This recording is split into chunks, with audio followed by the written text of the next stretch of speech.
بسم اللہ الرحمن الرحیم۔ پیارے بچوں، آج 8ویں جماعت کا اردو پڑھانے جا رہے ہیں ہم۔ آج ایک سبق جس کا نام ہے، جس کا عنوان ہے گیہوں کا دانہ، اس کے بارے میں ہم پڑھیں گے۔ پہلے ہم پڑھیں گے، ایک بار کچھ بچے کھیل رہے تھے، قریب ہی زمین میں ایک دراڑ تھی۔ بچے کھیلتے کھیلتے وہاں پہنچ گئے، کیا دیکھتے ہیں کہ وہاں ایک انڈا پڑا ہوا ہے۔ جب انہوں نے غور سے دیکھا تو معلوم ہوا کہ وہ انڈا نہیں بلکہ گیہوں کا دانہ ہے، کیونکہ اس میں گیہوں کے دانے کی طرح ایک گہری لکیر تھی۔ ابھی بچے بحث کر رہے تھے کہ ایک مسافر وہاں سے پہنچا۔ مسافر بھی ایک ایسی عجیب و غریب چیز دیکھ کر حیران رہ گیا۔ اس نے بچوں کو پیسے دے کر اسے مول لیا۔ مسافر اسے شہر میں لے گیا۔ وہاں پہنچ کر اس نے اسے وہاں کے راجا کے ہاتھ بیچ دیا۔ راجا نے فوراً اپنے عقل مند درباریوں کو بلایا اور یہ گیہوں نما انڈا دکھا کر کہا، بتائیے یہ کیا چیز ہے، گیہوں کا دانہ ہے یا مرغی کا انڈا؟ پیارے بچوں، ایک بار بچے کھیل رہے تھے، یہ ایک کہانی ہے۔ تو کہہ رہا ہے لکھنے والا کہ بچے کہیں کھیل رہے تھے، قریب نزدیک ہی ایک زمین میں ایک دراڑ پڑی ہوئی تھی، زمین پھٹی ہوئی تھی۔ تو جو یہ بچے کھیل رہے تھے وہ وہاں پہنچ گئے، تو وہاں کیا دیکھا انہوں نے؟ ایک دراڑ، اس دراڑ میں ایک انڈا پڑا ہوا دیکھا۔ تو انہوں نے دیکھا کہ وہ انڈا نہیں بلکہ وہ کہہ رہے تھے کہ وہ انڈا نہیں ہے بلکہ گیہوں کا دانہ ہے، کیونکہ گیہوں کا دانہ اسی انڈے، یہ گیہوں کا دانہ جس نے دیکھا تھا وہ انڈے کی مانند لگ رہا تھا۔ اب بچے بحث کر رہے تھے کیا یہ انڈا ہے یا گیہوں کا دانہ ہے۔ تو وہاں سے ایک مسافر نکلا، چل پڑا، اور اس نے بھی یہ عجیب غریب چیز دیکھی اور کچھ پیسے بچوں کو دیے اور وہاں سے اس سے مول ہی لے لیا۔ تو مسافر اسے شہر میں لے گیا۔ وہاں پہنچ کر اس نے شہر جب پہنچا تو راجا کے پاس گیا، جو وہاں کا راجا تھا، اور راجا کو فوراً بھیج دیا۔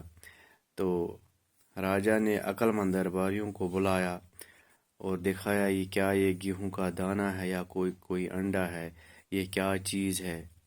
تمام درباریوں نے اس سے غور سے دیکھا، کسی کی سمجھ میں نہیں آیا کہ یہ کیا چیز ہے۔ چنانچہ گیہوں کا دانہ پاس ہی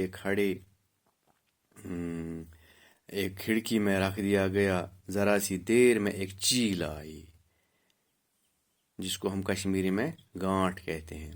اس نے اس میں چھید کر دیا۔ درباریوں نے غور سے دیکھا تو معلوم ہوا کہ وہ سچ مچ گیہوں کا دانہ تھا۔ یہ دیکھ کر سب لوگ حیران رہ گئے کہ یہ کیسا گیہوں کا دانہ ہے۔ راجا نے کہا، معلوم کرنا چاہیے کہ اتنا بڑا گیہوں کا دانہ کہاں پیدا ہوتا ہے۔ راجا کو چنتا ہوئی، اس کو پریشانی ہو، اس کو فکر لاحق ہوئی کہ یہ گیہوں کا دانہ میرے میرا یہ علاقہ جو ہے، میری جگہ جو ہے، میرا ملک جو ہے، میری سلطنت جو ہے، یہ کہاں پیدا ہو رہا ہے، کہاں سے نکل رہا ہے۔ یہ دیکھ کر راجا حیران ہو گیا۔ راجا نے معلوم کرنا چاہے اتنا بڑا گیہوں کا دانہ کہاں نکلتا ہے۔ سپاہیوں نے ایک بوڑھے کسان کو دربار میں اب یہ سپاہیوں نے بوڑھے کسان کو دربار میں حاضر کیا، راجا کے پاس لایا۔ وہ لاٹھیوں کے سہارے چلتا تھا، اس کے بال سفید تھے، اس کے منہ میں ایک دانت بھی نہ تھا اور اس کو بہت کم سنائی دیتا تھا۔